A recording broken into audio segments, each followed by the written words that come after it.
कोई हवा में नहीं थे कि नहीं मुझे ले लीजिए, ऐसा नहीं था उनका। बोला यार ये सांप वाप बन के आ रहा है, उड़ रहा है, मतलब अगर ये अभिषेक भी he is like a family. और जो एक दौर से सब गुजरते हैं वो दौर से, क्योंकि ना बहुत लोगों ने बोलना शुरू किया, जैसे होता है ना कि कई सालों बाद एक फिल्म। सिंघम अगेन का ही जिक्र करें ना, जी। तो सिंघम अगेन में बहुत बड़े बड़े स्टार्स हैं, अजय देवगन साहब हैं, अक्षय कुमार सर हैं, दीपिका हैं, सब लोग हैं। लेकिन जो एक कैरेक्टर बहुत बड़ा सरप्राइज बन के सब लोगों के सामने आया ना, वो है डेंजर लंका, अर्जुन कपूर। अब क्या है कि इंटरनेट पर अर्जुन कपूर को ट्रोल किया गया है। प्रोमो के वक्त पे कि लोगों 5 लोग इसको बहुत मार कुछ रहे हैं। कहा। हाँ, बहुत सही चीज़ है कि एक अर्जुन कपूर को मारने के लिए 5 लोगों की ज़रूरत पड़ गई। लेकिन जैसे ही फिल्म रिलीज़ होती है, इंटरनेट का माहौल बदल गया। अब वही इंटरनेट ये लिख रहा है कि अरे रोहित शेट्टी ने तो अर्जुन कपूर को लॉन्च कर दिया, अब तक कहाँ था ये छुपा हुआ। अर्जुन कपूर खुद भी शेयर कर रहे हो। जी। अर्जुन कपूर के बारे में बताइए सर कि वो अर्जुन मेरे पास आए थे, मतलब कई आना जाना लगा रहता था। उनको कहानी के बारे में पता था। रणवीर, हम लोग सब एक मतलब फैमिली जैसे, कि जब हम लोग लिख रहे थे तो ये हुआ कि अर्जुन ने कहा कि मैं विलन का रोल कर सकता हूँ, कि मुझे प्ले करना है ये कैरेक्टर, अगर आपको ठीक लगता है तो। And Arjun being a film family, मतलब बॉनी कपूर के बेटे हैं वो, और बाप उनके प्रोड्यूसर हैं, चाचा अनिल कपूर हैं, तो कहीं ना उनको एक रियलिटी चेक रहता है कि हाँ, मतलब टाइम वक्त ख़राब चल रहा है, मैं ट्रोल हो रहा हूँ, और सब चीज़ उनको पता है कि मतलब ऐसा वो कोई हवा में नहीं थे कि नहीं मुझे ले लीजिए, ऐसा नहीं था उनका।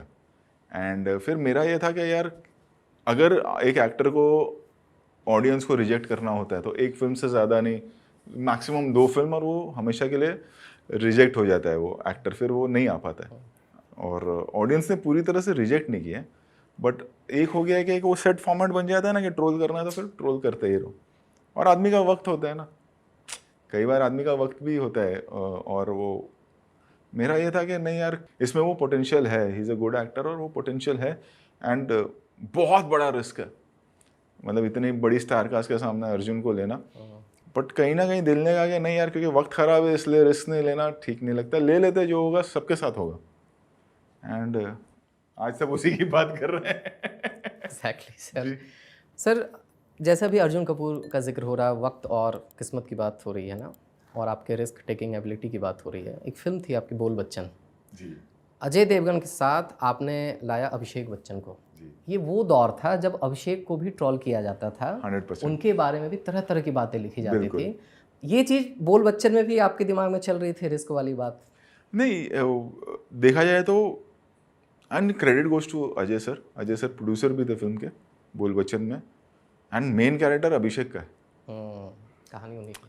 और वो अजय सर का बड़प्पन है, वरना हम गोलमाल या बोल बच्चन जैसी फिल्में नहीं बना सकते। वो गोलमाल 3 ऑल्सो। गोलमाल 3, मतलब सारी गोलमाल सीरीज, या सिंघम भी आप देख लें, अगर कोई और एक्टर हो तो उसकी रातों की नींदें हराम हो जाए कि मेरी फिल्म है लेकिन उसमें 6 एक्टर और हैं। बट अजय सर का हमेशा से यही रहा है कि वो फिल्म के साथ जाते हैं, वो अपने कैरेक्टर के हिसाब से, या मेरा क्या होगा, मैं कौन हूँ, मैं अजय देवगन हूँ, या मेरा रोल इतना बड़ा है छोटा, कभी नहीं। मतलब गोलमाल 3 में सीन्स ऐसे रहे हैं कि अरे ये मेरी जगह अगर कुणाल करेगा ना तो बेटर लगेगा। पूरा का पूरा सीन कुणाल को, पूरा का पूरा कैरेक्टराइजेशन के, ये अगर तुषार अगर हमारे साथ ऐसा करेगा ना तो वो बेटर लगेगा, तुषार मुझे गाली देगा ना तो बेटर लगेगा। तो बोल बच्चन भी जो है, अभिषेक भी he is like a family, और जो एक दौर से सब गुजरते हैं वो दौर से था गुजर रहा हो, और एक दूसरे को हम सब बहुत वक्त से जानते हैं। मतलब मैं फिल्मों में आने से पहले, अजय सर आने से पहले, अभिषेक आने से पहले, अभिषेक मैं जब असिस्टेंट भी था तो अभिषेक असिस्टेंट के काम करते थे मेजर साहब और इन सब फिल्मों में। अच्छा, ओके।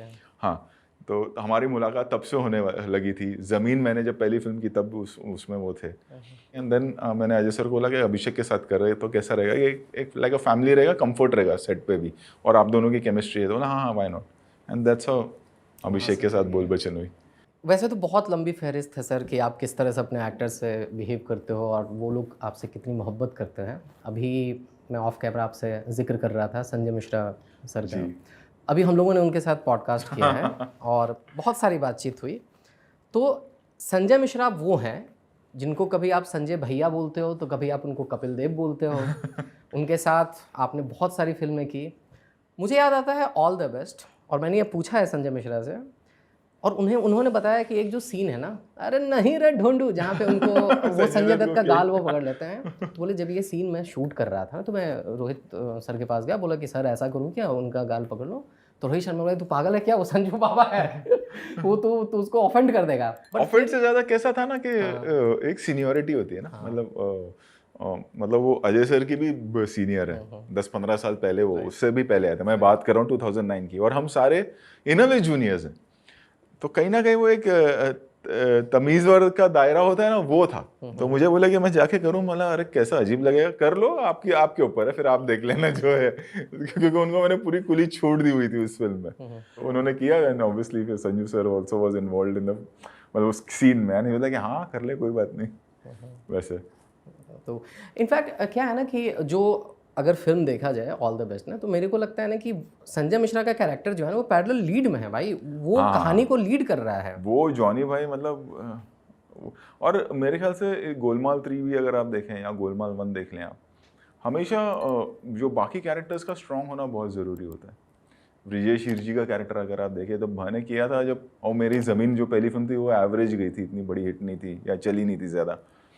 तो जब मैं, आदमी कॉन्शियस तो रहता ही है, जब पूरी एडिट मैंने देखी तो सारे ओवर द टॉप थे, बट हिरजी कुछ अलग लेवल पर ओवर द टॉप था। तो मैं बोला यार ये सांप वाप बन के आ रहा है, उड़ रहा है, मतलब अगर ये लोगों को गड़बड़ लगा ना तो मेरे को बहुत गालियां पड़ने वाली है। And I was prepared for that, and वो भी पसंद आ गया लोगों को, वो आज भी चल रहा है कैरेक्टर। बिल्कुल चल रहा है। और मतलब अभी वैसा है ना कि गोलमाल अगर है और वो दिख जाते हैं तो हाँ भैया वो सीन कब आने वाला है, सांप वाला कब आने वाला है, राइट।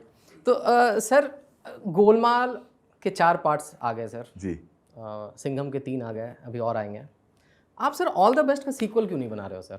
मैं कसम से कहूँ, मैं मतलब मेरा कैसा रहता है, मैं ज़्यादा सीक्रेट रखता नहीं हूँ, क्योंकि मेरा ऐसा मानना है कि आप एक अपनी जो ऑडियंस है उनके साथ बहुत सालों से कनेक्टेड है, तो आपको छुपाना या कुछ एक्ट करना का कोई फ़ायदा है नहीं।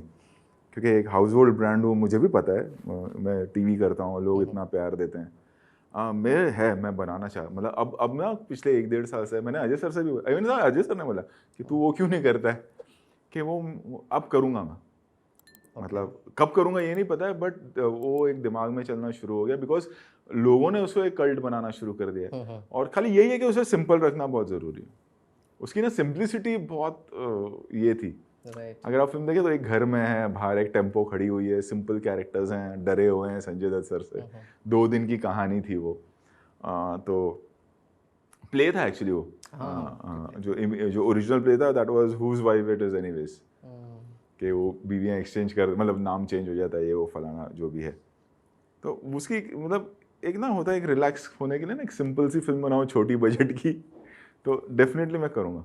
क्योंकि ना बहुत लोगों ने बोलना शुरू किया, जैसे होता है ना कि कई सालों बाद एक फिल्म अंदाज़ अपना अपना जैसे है, कि वो जब आई थी तो इतनी बड़ी हिट नहीं हुई थी, और मतलब आयरनी ऑफ लाइफ है, वो जब फिल्म आई थी तब एक फिल्म आई थी सुहाग, अक्षय कुमार, उसमें मैं असिस्टेंट, बॉडी डबल थे अक्षय कुमार, उसमें बॉडी डबल था, सुहाग में असिस्टेंट भी था उसमें, गोरे गोरे मुखरे पे काला काला चश्मा। हाँ, और वो फिल्म ज़्यादा चली थी, सुहाग अंदाज़ अपना अपना से ज़्यादा चली थी उस वक्त। 94 की बात कर रहा हूँ मैं, 1994, I think 4 November, if I am not wrong. और लेकिन अंदाज़ अपना अपना आज कल्ट है।